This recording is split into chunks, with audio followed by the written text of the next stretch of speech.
Bana müsaade, hadi bay bay.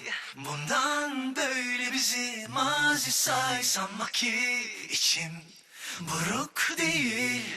Ayrılık bu kime kolay. Nerede şimdi o içimde uçuşan kelebekler?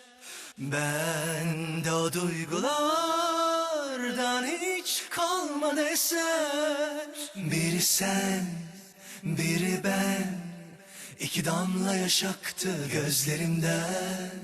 Olmadı, olduramadık ve aşk gitti bizden.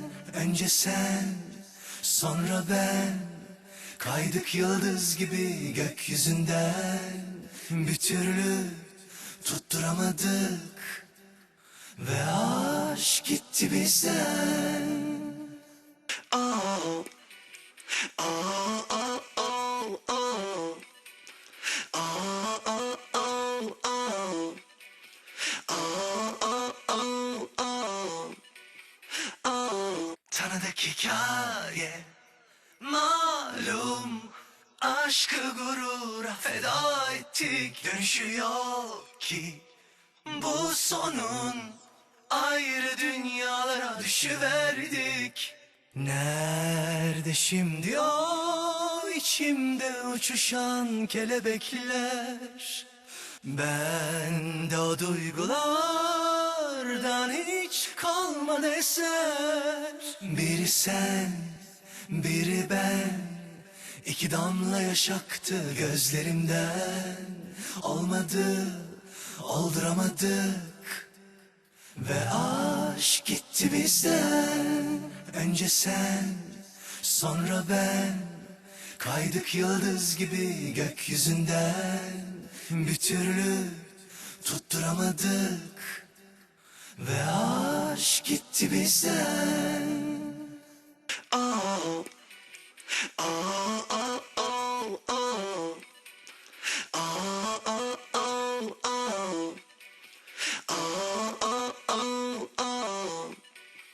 Oh. Bu bahçelerde bir zamanlar